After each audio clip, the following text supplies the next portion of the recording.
हम सभी की जिंदगी में बदलाव आता है, चाहे हम उसे पसंद करें या नहीं। और सच कहें तो बदलाव एक ऐसा दोस्त है जिसे हम अक्सर अपने रास्ते से हटाना चाहते हैं। लेकिन बिना बदलाव के क्या हो सकता है? हम सब जानते हैं कि बिना किसी चुनौती या नयापन के हमारी जिंदगी एक जैसी ही रहेगी। यही तो है वह मसला जिस पर हमें विचार करना चाहिए। हमें बदलाव से डरने की बजाय उसे अपनाने की जरूरत है। सोचिए, अगर आप हर दिन वही पुरानी बातें, वही पुराना काम, वही पुरानी आदतें करते रहेंगे तो आपकी जिंदगी में क्या मजा आएगा? यही तो वह जगह है जहां हमें खुद से सवाल करना चाहिए। क्या हमें अपनी जिंदगी में कुछ नया चाहिए, या फिर हम हमेशा वही सब करने के लिए तैयार हैं जो पहले से किया है?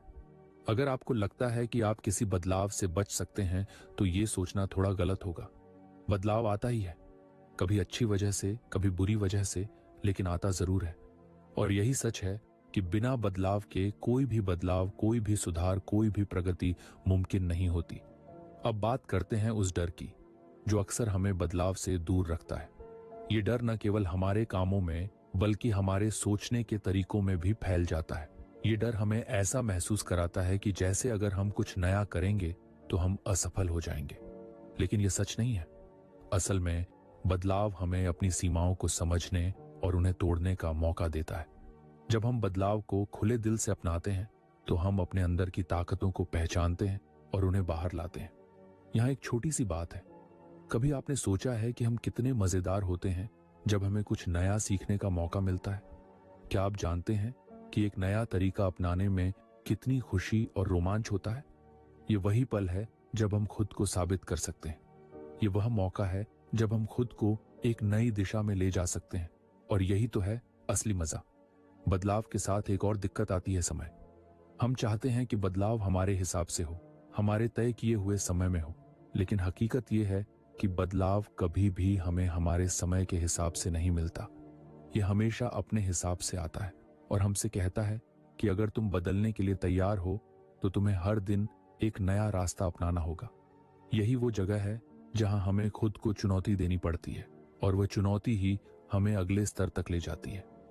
आइए एक मिनट के लिए सोचिए, क्या आप चाहते हैं कि आपकी जिंदगी एक ही रूटीन में बंधी रहे? क्या आप नहीं चाहते कि आपकी जिंदगी में कुछ नया हो, कुछ अलग हो? यह सच है कि बदलाव अक्सर हमें नर्वस करता है, लेकिन यह भी सच है कि यह हमें खुद से बेहतर बनाने का मौका देता है। वह नई सोच, वह नया तरीका, ये सब हमें अपनी जिंदगी को बेहतर बनाने का मौका देते हैं। तो क्यों ना हम बदलाव को एक दोस्त की तरह अपनाएं और उसका स्वागत करें। कभी कभी हमें लगता है कि हम इतने बड़े बदलाव को स्वीकार नहीं कर सकते, लेकिन अगर हम छोटे छोटे बदलावों से शुरू करें तो हम देखेंगे कि बदलाव का डर धीरे धीरे खत्म हो जाएगा।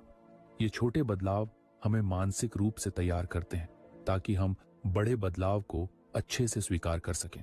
बदलाव की प्रक्रिया में एक बात और याद रखने वाली है। कभी कभी आपको लगता है कि यह बदलाव गलत दिशा में जा रहा है, लेकिन यकीन मानिए, अगर आप पूरी मेहनत और ईमानदारी से बदलाव के साथ चलते हैं तो आपको यह समझ में आएगा कि यह बदलाव आपको उस दिशा में ले जा रहा है जहां आपको पहुंचना था। इसी तरह अगर आप सोचते हैं कि बदलाव केवल मुश्किल वक्त में आता है तो यह भी सही नहीं है। बदलाव अच्छे वक्त में भी आता है। अगर आप किसी अच्छे मौके का इंतजार कर रहे हैं तो याद रखें कि बदलाव वह मौका हो सकता है जो आप खोज रहे थे। कभी भी किसी मौके को हल्के में न लें। बदलाव की रफ्तार धीमी हो सकती है, लेकिन एक दिन आपको यह पूरी तरह से समझ में आएगा कि यह वही बदलाव था जिसकी आपको जरूरत थी। इसलिए अगले बार जब बदलाव आपके दरवाजे पर दस्तक दे तो उसे यह सोचकर बंद मत कीजिए कि वह डरावना है या उसे स्वीकार करने में कठिनाई है। सोचिए कि यह एक मौका है, एक अवसर है, और अगर आप इसका सही इस्तेमाल करते हैं तो यह आपकी जिंदगी को पूरी तरह बदल सकता है। बदलाव का स्वागत करें, उसे गले लगाएं और फिर देखिए कि कैसे वह आपको एक नए जीवन की ओर ले जाता है जो पहले से कहीं ज्यादा अच्छा, ज्यादा संतुलित और ज्यादा खुशहाल हो सकता है। बदलाव कभी भी सही वक्त पर नहीं आता, लेकिन जब वह आता है तो वह हमारे लिए सबसे बेहतर होता है। हमें केवल इसे सही तरीके से अपनाने की जरूरत है। हर छोटे बदलाव में एक बड़ी सफलता छुपी होती है, और अगर हम हर बदलाव को खुले दिल से अपनाएं तो हम न केवल खुद को बल्कि अपने आसपास की दुनिया को भी बदल सकते हैं। यही है बदलाव की असली ताकत। जब हम जिंदगी के बारे में सोचते हैं तो हमें अक्सर लगता है कि हम क्या कर रहे हैं, किस दिशा में जा रहे हैं, और सबसे बड़ा सवाल, क्या हम सच में वही कर रहे हैं जो हमें करना चाहिए? ये सवाल हमें तब आता है जब हम खुद से पूछते हैं, मैं कौन हूं? और ये सवाल भी अक्सर हमारे सामने आ जाता है जब हम अपने आप को किसी न किसी भूमिका में बंधे हुए महसूस करते हैं, जैसे कि एक छात्र, एक प्रोफेशनल, एक बेटे बेटी, एक दोस्त या फिर एक पेरेंट। लेकिन सच तो ये है कि असल में हम इन सभी रोल्स से कहीं ज्यादा हैं। हमारी असली पहचान कहीं इन लेबल्स से बाहर है।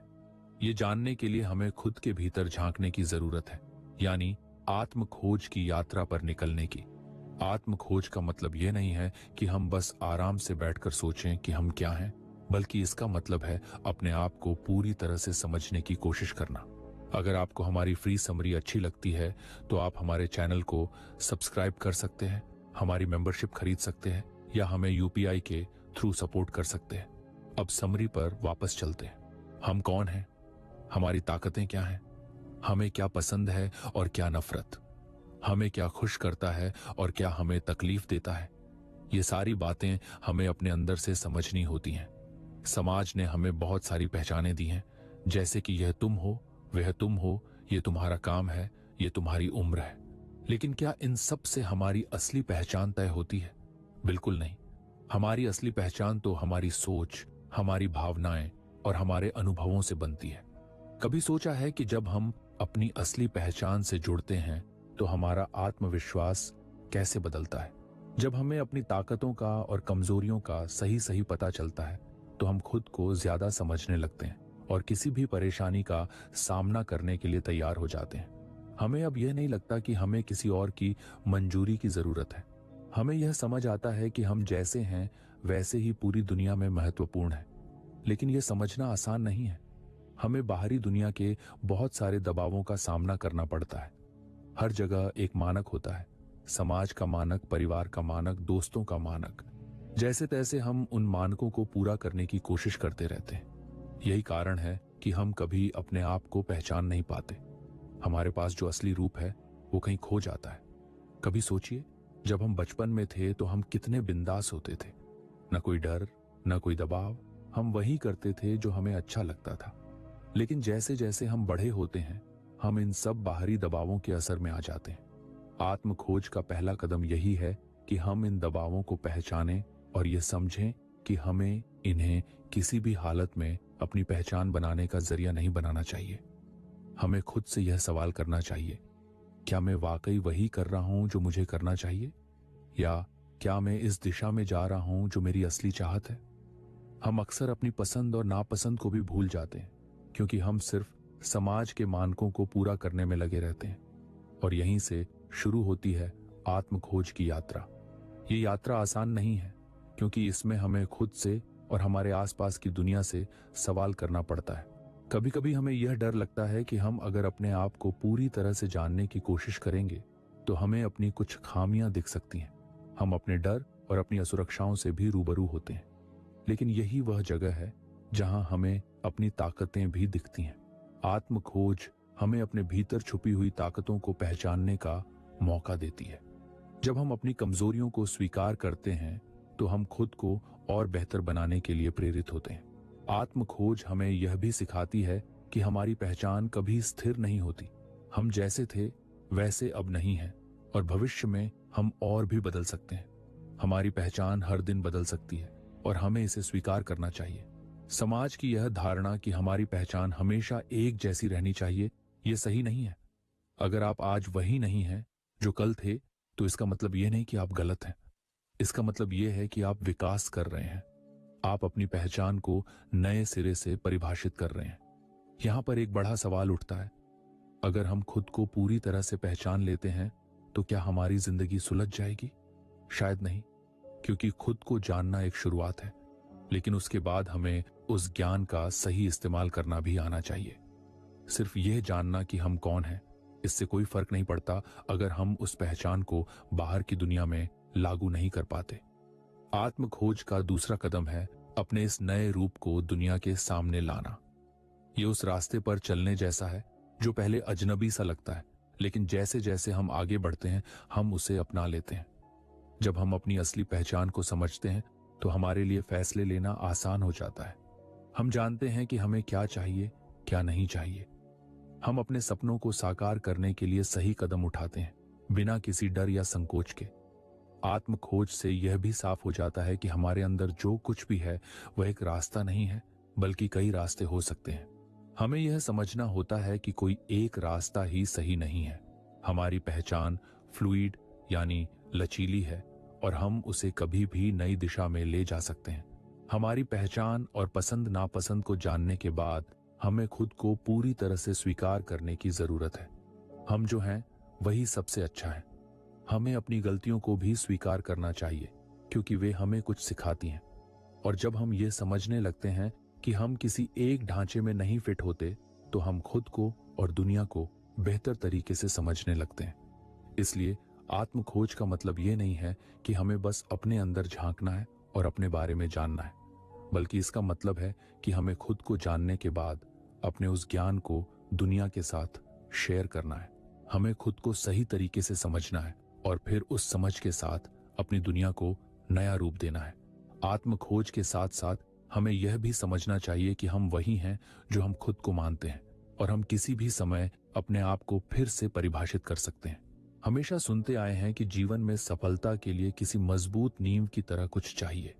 वही जैसे अच्छे घर के लिए मजबूत नींव चाहिए होती है, वैसे ही हमारे जीवन में भी कुछ ऐसा होना चाहिए जो हमें टिके रहने और आगे बढ़ने के लिए मदद दे।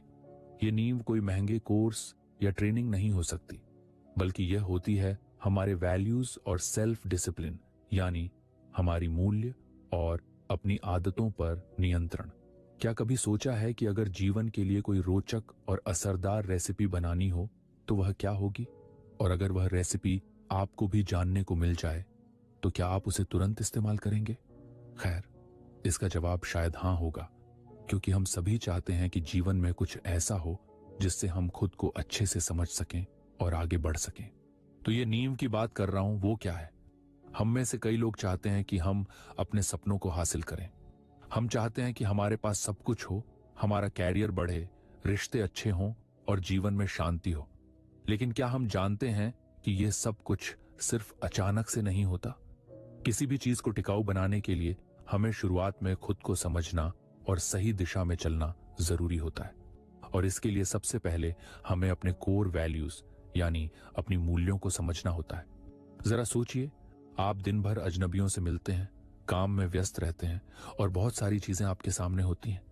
लेकिन आप क्या करते हैं जब कोई बड़ी मुश्किल आए, जब आपको लगता है कि दुनिया आपको समझ नहीं रही? क्या आप उस वक्त अपनी राह से भटक जाते हैं या फिर आप अपने वैल्यूज को याद करते हैं? यही वो पल होता है जब आपको अपनी नींव की याद आती है। जैसे एक अच्छा जहाज बिना उसके डेक के दिशा और मंजिल तय नहीं कर सकता, वैसे ही अगर हमारी जिंदगी में सही दिशा देने वाली वैल्यूज नहीं है तो हम भी कहीं के नहीं रहेंगे। अब बात करते हैं सेल्फ डिसिप्लिन यानी आत्म अनुशासन की। सुनने में तो यह शब्द थोड़ा सा भारी लगता है, लेकिन असल में यह उतना मुश्किल नहीं है जितना हम समझते हैं। अगर हम अपनी जिंदगी में किसी भी तरह का बदलाव चाहते हैं तो हमें छोटे छोटे कदमों से शुरुआत करनी होगी। कभी कभी हम सोचते हैं कि बड़ी बड़ी चीजें करके ही कुछ बड़ा हासिल किया जा सकता है, लेकिन सच ये है कि छोटे छोटे कदम ही बड़ा बदलाव लाते हैं। उदाहरण के लिए, अगर आपको फिट रहना है तो रोज सुबह उठकर 10 मिनट एक्सरसाइज करना काफी है। पर अगर आपको यह 10 मिनट भी मिस करने की आदत हो जाए तो फिर कुछ नहीं होगा। इसी तरह से अगर आपके पास अपनी आदतों पर कंट्रोल है तो बाकी सब आसान हो जाता है। आपको यह समझने की जरूरत है कि जब भी कोई बड़ा लक्ष्य तय करते हैं तो सबसे पहले हमें डिसिप्लिन यानी अनुशासन को समझना चाहिए। क्या आपने कभी सोचा है कि जब आप किसी छोटे काम को भी करने में आलसी हो जाते हैं तो उस आलस्य को ठीक करने के लिए कुछ कदम क्या हो सकते हैं? एक बार सोचना, क्या किसी लक्ष्य को पूरा करने के लिए सबसे जरूरी चीज उसकी शुरुआत होती है या फिर उस लक्ष्य तक पहुंचने का तरीका? ठीक यही अनुशासन के बारे में है। अगर आपको लगता है कि आपके पास डिसिप्लिन नहीं है तो आप खुद को एक ऐसा मौका दे रहे हैं कि कभी ना बदल सकें। तो अब तक क्या सीखा? कोर वैल्यूज और सेल्फ डिसिप्लिन आपके जीवन की सबसे मजबूत नींव बन सकती है। जैसे एक मजबूत दीवार की सबसे अच्छी मूरत होती है उसका बुनियादी ढांचा, वैसे ही हमारे जीवन में ये दोनों चीजें मिलकर एक ऐसी स्थिरता बनाती हैं जो लंबे समय तक हमें उबार सकती है। अगर आप अपने वैल्यूज और डिसिप्लिन को समझते हुए छोटी छोटी चीजें सही तरीके से करते रहते हैं तो देखिएगा आने वाले वक्त में आप खुद को एक नई ऊंचाई पर पाएंगे। ये सब आसान नहीं है, लेकिन अगर आप इस दिशा में एक कदम भी बढ़ाते हैं तो कुछ समय बाद आपको खुद महसूस होगा कि आप एक बेहतर इंसान बन रहे हैं। जैसे जब हम किसी इमारत को बनाते हैं तो हमें उसकी मजबूत नींव की परवाह करनी होती है। हमें यह नहीं सोचना चाहिए कि ऊपर का हिस्सा कितना अच्छा होगा। पहले हमें तो यह सुनिश्चित करना चाहिए कि जो बुनियाद है वह सही हो। सिर्फ ऐसा सोचने से ही बड़े लक्ष्य पूरे नहीं होते, बल्कि हमें उन्हीं छोटे कदमों को सही से निभाना होता है जो हमारी रोज की आदतों का हिस्सा बनते हैं। तो जरा सोचिए, क्या आप उस दिशा में चलने के लिए तैयार हैं? क्या आप वह आत्म अनुशासन विकसित करने के लिए तैयार हैं जो आपके सपनों को हकीकत बना सके? अगर हां, तो फिर यह समय है उन छोटे कदमों को उठाने का जो आपके जीवन की नींव को मजबूत करेंगे। इन चीजों को अपनाने से न सिर्फ आपकी जिंदगी में स्थिरता आएगी, बल्कि आप खुद को एक नई ऊंचाई पर पाएंगे। याद रखिए, बिना वैल्यूज और डिसिप्लिन के जीवन की यात्रा भटक सकती है, लेकिन अगर इन दोनों चीजों के साथ आप सही दिशा में चलें तो हर मुश्किल रास्ता आसान हो जाएगा। और यही वो सच है जो हमें याद रखना चाहिए। सही नींव और अनुशासन के साथ आप किसी भी मुश्किल को पार कर सकते हैं और सफलता की नई ऊंचाइयों तक पहुंच सकते हैं। मान लो जिंदगी एक लंबी रोड ट्रिप है। अब सोचो, अगर तुम्हारे साथ वाली गाड़ी में बैठे लोग बार बार ब्रेक मार रहे हों, गाने बदल रहे हों या पीछे बैठ के तुम्हें रास्ता ही गलत बता रहे हों, तो तुम्हारी ट्रिप का क्या हाल होगा? ऐसा ही कुछ हमारी असल जिंदगी में भी होता है जब हम गलत लोगों के साथ होते हैं। इसलिए ये बहुत जरूरी है कि हम अपने आसपास ऐसे लोगों को रखें जो हमें सिर्फ साथ ना दें, बल्कि दिल से सपोर्ट करें, थोड़ा बूस्ट करें और जरूरत पड़ने पर हिम्मत भी दें, ना कि हर बात पर टॉन्ट मारे, डिमोटिवेट करे या फिर हर चीज में नेगेटिविटी घोल दे जैसे कोई एक्सपायर्ड केचप। अब ये बात तो ऑब्वियस है कि हम इंसान हैं, इंसान को कनेक्शन चाहिए। हम कोई लोन वुल्फ नहीं है जो अकेले जंगल में घूमता रहे। लेकिन हर कनेक्शन नहीं होता। कुछ लोग ऐसे होते हैं जो दिखने में दोस्त लगते हैं, पर असल में उनका काम सिर्फ बैटरी ड्रेन करना होता है। तुम उन्हें अपना दर्द बताओ, वो अपना दर्द 3 गुना करके सुना देंगे। तुम खुश हो तो जलन होगी, तुम दुखी हो तो और दुखी कर देंगे। ऐसे लोगों को पोलाइटली लाइफ से अनइंस्टॉल करना जरूरी है, वरना माइंड का रैम और हार्ट की स्टोरेज दोनों फुल हो जाती है। फिर ना नया रिश्ता डाउनलोड होता है और ना ही जिंदगी स्मूथली चलती है। सपोर्टिव रिलेशनशिप्स की सबसे बड़ी क्वालिटी होती है म्यूचुअल ग्रोथ। मतलब दोनों लोग एक दूसरे की ग्रोथ चाहते हैं। जैसे कोई दोस्त जो तुमसे कहे, भाई आज बहुत आलस आ रहा है, चल जिम चलते हैं, ना कि वो जो बोले, अरे छोड़ना, पिज्जा मंगाते हैं और नेटफ्लिक्स लगाते हैं। एक ऐसा दोस्त जो तुम्हारे सक्सेस से खुश हो, ना कि तुम्हारी स्ट्रगल से सेटिस्फाई। ऐसे लोग तुम्हें रिमाइंड कराते हैं कि तुम केपेबल हो, और जब तुम खुद को डाउट करते हो तब ये लोग तुम्हारा इनर चीयरलीडर बन जाते हैं, बिना पॉम-पॉम्स के। अब सोचो, जिंदगी वैसे भी सिंपल नहीं है। ऊपर से अगर आसपास टॉक्सिक लोग हों तो फिर वो जिंदगी नहीं, स्ट्रेस का थीम पार्क बन जाती है। हर दिन एक नया इमोशनल रोलर कोस्टर। इसलिए जरूरी है कि हम उन लोगों को आइडेंटिफाई करें जो हर बार हमें पीछे खींचते हैं, चाहे वो दोस्त हो, रिश्तेदार हो या इंस्टाग्राम पर फेक इंस्पिरेशन देने वाले लोग। टॉक्सिसिटी कोई केमिकल नहीं है जो स्मेल से पकड़ी जाए, ये तो वाइब में होती है। जब भी कोई इंसान रिपीटेडली आपको गिल्ट फील कराए, इमोशनली ड्रेन करे या आपकी वैल्यू को इग्नोर करे, समझ जाओ वो इंसान तुम्हारे सिस्टम के लिए वायरस है। अब बात आती है कि कैसे बनाएं सपोर्टिव रिलेशनशिप्स। सबसे पहले खुद सपोर्टिव बनो। मतलब तुम्हें भी दूसरों के लिए वो इंसान बनना है जो तुम अपने लिए ढूंढ रहे हो। जब तुम खुद किसी की मदद करते हो, मोटिवेट करते हो, ऑनेस्ट रहते हो, तो वैसी ही एनर्जी तुम्हारी तरफ अट्रैक्ट होती है। ये कोई स्पिरिचुअल डायलॉग नहीं है, ये लिटरली साइकोलॉजिकल पैटर्न है। पॉजिटिव एनर्जी पॉजिटिव लोगों को खींचती है। और हाँ, इसका ये मतलब नहीं कि तुम हर किसी की थेरेपिस्ट बन जाओ, बाउंड्रीज रखना भी जरूरी है।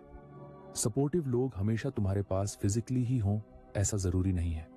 कुछ लोग सिर्फ एक कॉल की दूरी पर होते हैं, पर वो कॉल तुम्हारे दिन को बना देती है। कुछ लोग सालों में एक बार मिलते हैं, लेकिन उनका वाइब ऐसा होता है कि बस मिलकर बैटरी फुल हो जाती है। वही लोग असली सपोर्टिव लोग होते हैं। और फिर कुछ ऐसे होते हैं जो रोज मिलते हैं लेकिन हर बार तुम्हारा कॉन्फिडेंस माइनस कर जाते हैं।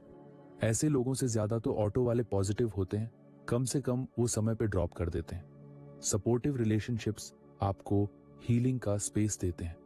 जब आप टूटे हुए हों, जब आप अपने वर्स्ट फेज में हों, तब ये लोग आपको धीरे से उठाते हैं, डस्ट हटाते हैं और कहते हैं चल फिर से ट्राई करते हैं। ये लोग आपको जज नहीं करते, कंपेयर नहीं करते और ना ही आपकी वीकनेसेस पर स्पॉटलाइट डालते हैं।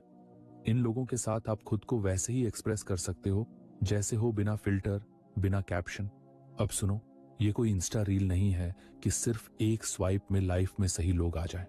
सपोर्टिव रिलेशनशिप्स बनाना टाइम लेता है, ट्रस्ट बिल्ड करना पड़ता है, कभी कभी ओल्ड टॉक्सिक लोगों को छोड़ना भी पड़ता है, जो मुश्किल होता है क्योंकि दिल कहता है इतने साल साथ था, लेकिन दिमाग बोलता है अब और नहीं सह सकते। और बिलीव करो, जब आप ऐसे लोगों से डिस्टेंस बनाते हो तो अंदर से हल्का महसूस होता है, जैसे किसी ने हैवी बैकपैक उतार दिया हो। कई बार हम डरते हैं कि अगर टॉक्सिक लोगों को छोड़ दिया तो अकेले रह जाएंगे। पर क्या तुमने कभी सोचा कि अकेले रह जाना उन लोगों के साथ रहने से बेटर है जो हर दिन तुम्हारा एनर्जी मीटर जीरो कर देते हैं? अकेलापन कभी कभी रिचार्ज का काम करता है। और फिर जब सही लोग आएंगे तो वो तुमसे तुम्हारी लाइट मांगेंगे नहीं, वो खुद भी रोशनी देंगे। तो अब अगर आप सोच रहे हो कि हाँ, मेरे लाइफ में भी कुछ ऐसे लोग हैं जो इमोशनल वैम्पायर्स की तरह हैं, तो उन्हें रिस्पेक्टफुली बाय बाय बोलने का टाइम आ गया है।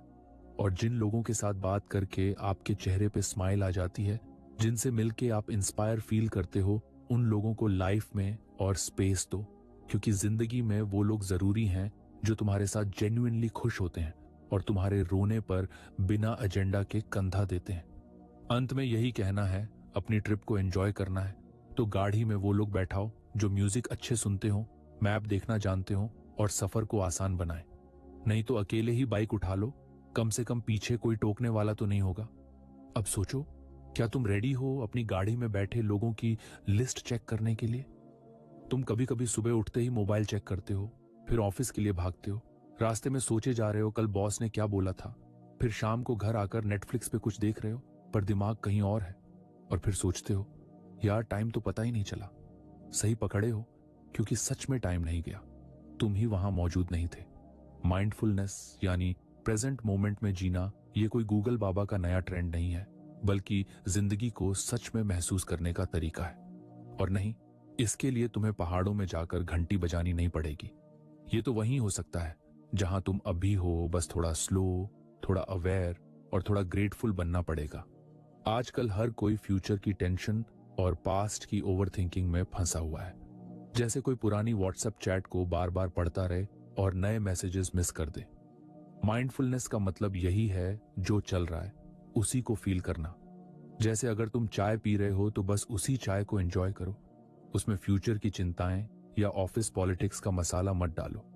अब तुम सोच रहे होगे कि चलो ठीक है, माइंडफुलनेस अच्छा है, पर इससे होगा क्या? तो सुनो, इससे स्ट्रेस कम होता है, फोकस बढ़ता है और तुम अपने अंदर के इरिटेटिंग दोस्त यानी खुद की आवाज जो हर वक्त कुछ ना कुछ सोचती रहती है, को थोड़ी देर चुप करा सकते हो। माइंडफुलनेस बेसिकली तुम्हारे दिमाग के ट्रैफिक को एक रेड सिग्नल पे रोक देता है ताकि तुम थोड़ा ब्रीथ कर सको। एक बहुत सिंपल तरीका है डीप ब्रीथिंग। हाँ, वही जो डॉक्टर भी बोलते हैं, गहरी सांस लो, पर हम में से कितने लोग असली में लेते हैं? डीप ब्रीदिंग से तुम्हारा नर्वस सिस्टम काल्म होता है और अचानक से लगता है कि जिंदगी इतनी भी ड्रामेटिक नहीं है जितनी अभी 2 मिनट पहले लग रही थी। अगर तुम हर दिन बस 5 मिनट कॉन्शियसली सांस ले लो, मतलब इनहेल, होल्ड, एक्सहेल, तो तुम अपने दिमाग को जिम करवाते हो, माइंडफुलनेस का जिम। अब आते हैं ग्रेटिट्यूड वॉक्स पे, मतलब ऐसे वॉक्स जहां तुम हेडफोन्स ना लगाओ, ना किसी से बात करो, बस अपने आसपास देखो और उन चीजों के लिए थैंकफुल बनो जो पहले ऑब्वियस लगती थी, जैसे पेड़ों की हवा, बच्चे की हंसी, दुकान से आती समोसे की खुशबू। हाँ, ग्रेटिट्यूड में समोसा भी शामिल है अगर वो तुम्हारा दिल खुश करता है। माइंडफुलनेस का मतलब फैंसी नहीं है, उसका मतलब है छोटे छोटे मोमेंट्स को सीरियसली लेना। जिंदगी इंस्टाग्राम नहीं है जहां सिर्फ हाईलाइट दिखती है, ये व्हाट्सएप की तरह है, कभी स्टेटस में गाना चलता है, कभी टाइपिंग। और माइंडफुलनेस वही टाइपिंग को भी अप्रिशिएट करना सिखाता है। माइंडफुलनेस हमें यह भी सिखाता है कि इमोशंस आएंगे, पर उनसे बह जाना जरूरी नहीं। मतलब अगर गुस्सा आया है तो उसे देखो, समझो, पर उस पर एक्शन मत ले लो जैसे तुम ही हल्क हो। सैड हो तो उसे भी फील करो, पर डिप्रेशन की इंस्टाग्राम पोस्ट बनाने की जल्दी ना करो। माइंडफुलनेस तुम्हारे फीलिंग्स को ऑब्जर्व करना सिखाता है, रिएक्ट करने से पहले रिकॉग्नाइज करना। माइंडफुलनेस का एक और बहुत जबरदस्त फायदा है, ये तुम्हें दूसरों की बात सुनना सिखाता है। हाँ, वो भी बिना बीच में काटे, बिना जवाब सोचते हुए। इमेजिन करो, अगर तुम किसी से बात कर रहे हो और वो तुम्हारी बात पूरी अटेंशन से सुने, कोई डिस्ट्रैक्शन नहीं, कोई फोन नहीं, सिर्फ प्रेजेंस, कैसा लगेगा? माइंडफुलनेस यही सिखाता है कि जब कोई तुमसे बात करे तो तुम वहां सच में मौजूद रहो, न कि सिर्फ सर हिलाते हुए इंटरनली ग्रोसरी लिस्ट बना रहे हो। अब कुछ लोग बोलेंगे, मेरे पास तो टाइम नहीं है इतना सब करने का। भाई, तुम्हारे पास इंस्टाग्राम स्क्रॉल करने का टाइम है, व्हाट्सएप पे फॉरवर्ड पढ़ने का टाइम है, तो माइंडफुलनेस का क्यों नहीं? माइंडफुलनेस टाइम नहीं लेता, ये तो तुम्हारे टाइम को मीनिंगफुल बनाता है। तुम खाना खा रहे हो, बस उसी पर ध्यान दो। तुम किसी से बात कर रहे हो, पूरी तरह प्रेजेंट रहो। तुम नहा रहे हो, उस गर्म पानी को फील करो जैसे कोई सस्ता स्पा सेशन हो। माइंडफुलनेस यही है बोरिंग चीजों में भी ब्यूटी देखना। और सबसे फनी बात यह है कि जब तुम माइंडफुल होते हो तो तुम स्मॉल जॉयस को एंजॉय करने लगते हो, जैसे पहली बारिश की स्मेल, सुबह की गर्म चाय, या फिर वो मोमेंट जब एलिवेटर का बटन दबाते ही वो आ जाता है। Rare joy, I know. Mindfulness तुम्हें दिखाता है कि हैप्पीनेस इंस्टाग्राम पर नहीं, क्वोट्स में नहीं, बल्कि तुम्हारी नॉर्मल लाइफ में ही छुपी हुई है। माइंडफुलनेस में परफेक्शन की जरूरत नहीं है। तुम अगर रोज 100 बार भटकते हो तो भी कोई बात नहीं, इंपॉर्टेंट ये है कि तुम एक बार फिर वापस आ जाओ। ये कोई सीधा रास्ता नहीं है, ये तो उलझा हुआ हेडफोन है जिसे धीरे धीरे सुलझाना होता है। और हाँ, कभी कभी तुम्हें लगेगा कि कुछ नहीं हो रहा, तब भी रुको मत। माइंडफुलनेस कोई ताली बजाने वाला मैजिशियन नहीं है, ये तो वो साइलेंट फ्रेंड है जो धीरे धीरे तुम्हारी लाइफ में बदलाव लाता है। जैसे वजन कम करते हुए जीन्स ढीली हो जाती है। कभी खुद को पॉज देकर देखो, वो भी बिना गिल्ट के। आंखें बंद करो, गहरी सांस लो और सोचो, अभी मैं कहाँ हूं, क्या कर रहा हूं, कैसा महसूस कर रहा हूं। माइंडफुलनेस तुम्हें अपने माइंड और बॉडी का जीपीएस देता है ताकि तुम खो ना जाओ, और अगर खो भी गए तो वापस खुद तक लौट सको।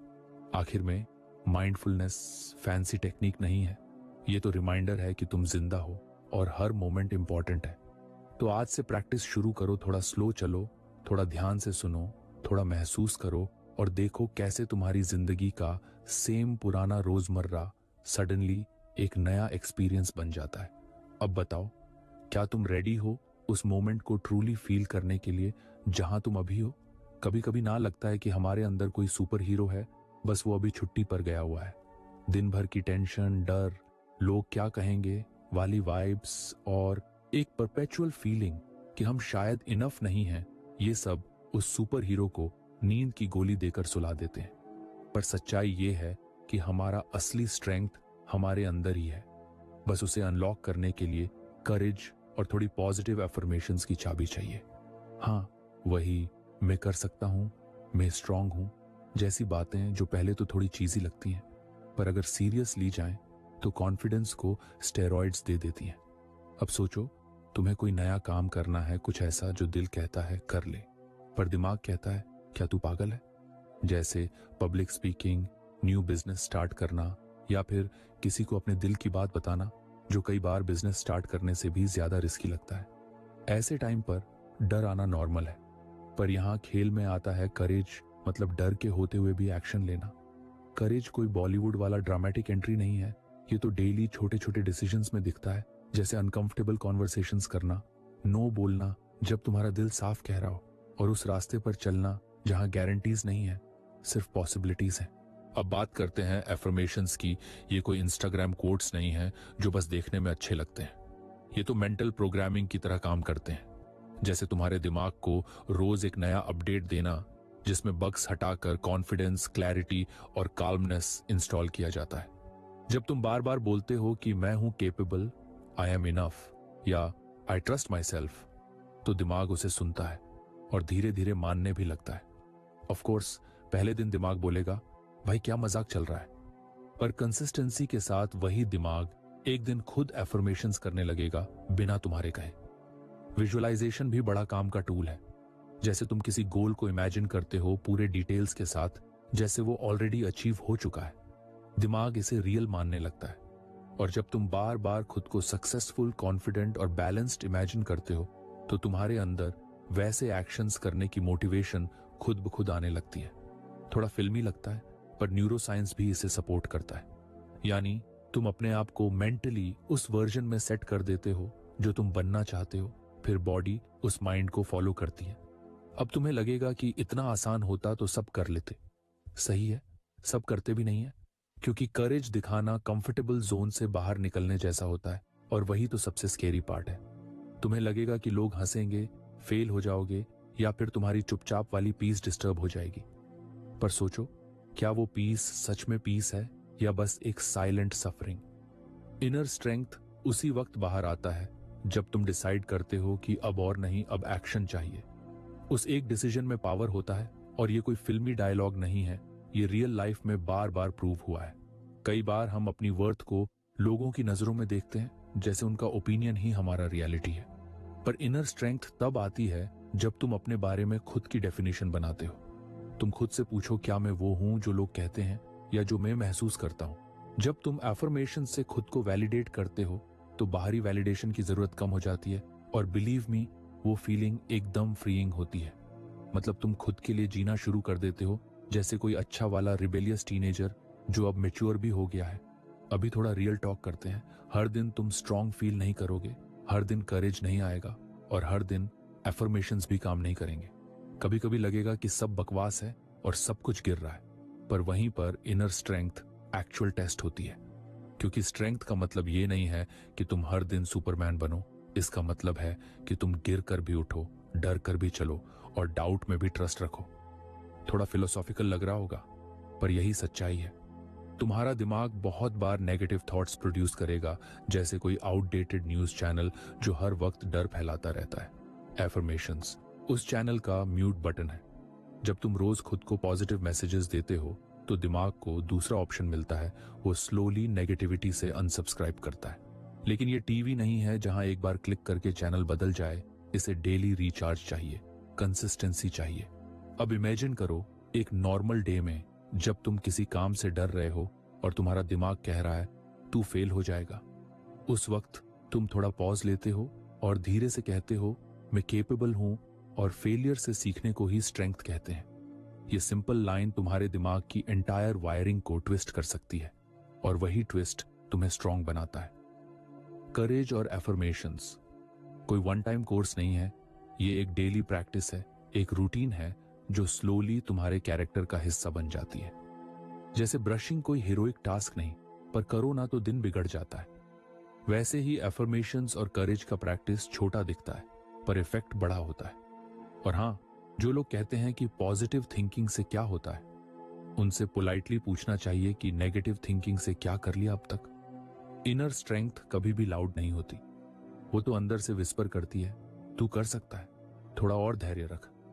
और जब तुम उस विस्पर को सुनना शुरू करते हो तो बाहर की दुनिया का शोर थोड़ा हल्का लगने लगता है। आखिर में बात बस इतनी है, तुम अपने सबसे बड़े एनिमी और सबसे अच्छे सपोर्टर खुद हो। डर लगेगा, लोग हंसेंगे, कभी कभी खुद भी खुद पे डाउट आएगा, पर अगर तुम उस इनर वॉइस को नर्चर करते रहो, एफर्मेशन से खुद को रिमाइंड करते रहो कि तुम इनफ हो, और करेज से छोटे छोटे स्टेप्स लेते रहो, तो तुम ना सिर्फ मुश्किलों से बाउंस बैक करोगे, बल्कि पहले से भी ज्यादा वाइज, स्ट्रांग और ग्राउंडेड बनोगे। तो अगली बार जब तुम मिरर में खुद को देखो तो एक बार मुस्कुराकर ये कहना, मैं कुछ भी कर सकता हूं, हाँ, थोड़ा ड्रामा के साथ। तो फ्रेंड्स, ये थी हमारी आज की बुक समरी। आपको कैसी लगी कमेंट करके जरूर बताइए।